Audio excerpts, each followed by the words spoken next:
আর মাত্র কয়েকটা দিন পরেই দুর্গাপুজো।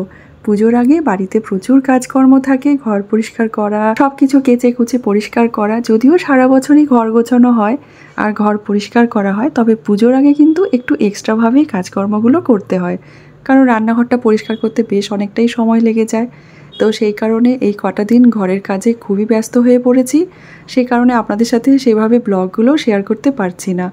তো আপনারাও নিশ্চয়ই সবাই এখন ঘর পরিষ্কার করা অথবা পুজো শপিং করাতে ব্যস্ত আছেন। তো আমাদের এবছর সেভাবে শপিং কিছু করা হবে না, কারণ কয়েকটা জামাকাপড় রয়েছে মেয়েদেরও, আর আমারও 2-1টা শাড়ি নতুন আছে। তো আর এইভাবে কিছু কেনাকাটা করার ইচ্ছা নেই, তবে যেগুলো দিতে হবে, সবাইকে তো দিতে হয় পুজোতে, তো সেই দেওয়ারগুলো কয়েকটা কেনাকাটা করা হয়েছে, আরও কিছু বাকি আছে। আর ওয়ার্ড্রপে জামা কাপড় সব রোদে দিতে গিয়ে বেশ কয়েকটা নতুন শাড়ি চুড়িদার বেরোলো, কখন কিনে রেখেছি খেয়ালই নেই। তো এরকমই হয়, চুড়িদার কুর্তি অনলাইনে যদি কেনাকাটা করি সেগুলো রাখা থাকে, অনেক সময় পরা হয় না, ভুলেও যায়। তো দেখলাম বেশ কয়েকটা নতুন শাড়ি মানে পরিনি, ওগুলো ফলস পার পিকো কিছুই করা হয়নি, ব্লাউজ পিসও কাটা হয়নি। তো দেখলাম কয়েকটা যখন নতুন শাড়ি রয়েছে তো আর সেভাবে কিনবো না।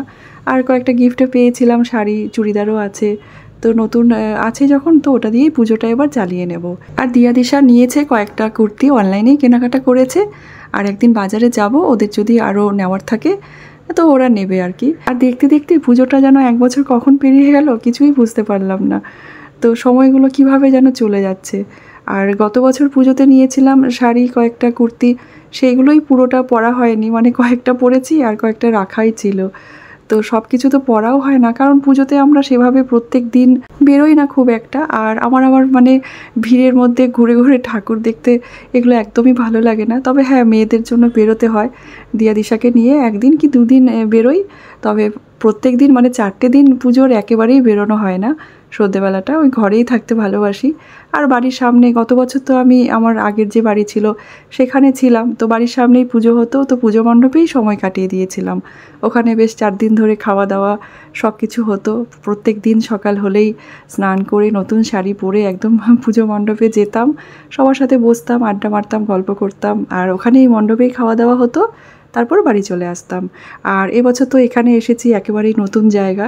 তো যদিও ফ্ল্যাটের সামনেই একটা দুর্গা মন্দির আছে, তো সেখানে খুব ভালো পুজো হয়, আর ওখানে পুজো মণ্ডপেই 4 দিন খাওয়া দাওয়ারও ব্যবস্থা করা হয়। তো যাই হোক, এবছর তো নতুন, তো জানি না যাব কি যাব না, এখনও কিছু বুঝতে পারছি না, কারণ নতুন জায়গা, নতুন পরিবেশ, এই জায়গাটা অ্যাডজাস্ট হতে একটু সময় লাগবে। যাই হোক, আজকের ব্লগটা এখানেই শেষ করছি। আজকে এই ছোট্ট একটা ব্লগ আপনাদের সাথে শেয়ার করলাম। আর আপনারা কারা কারা পুজো শপিং করে ফেলেছেন আমাকে অবশ্যই কমেন্ট করে জানাবেন। দেখা হবে কালকের ব্লগে। ভালো থাকবেন, সুস্থ থাকবেন, ধন্যবাদ।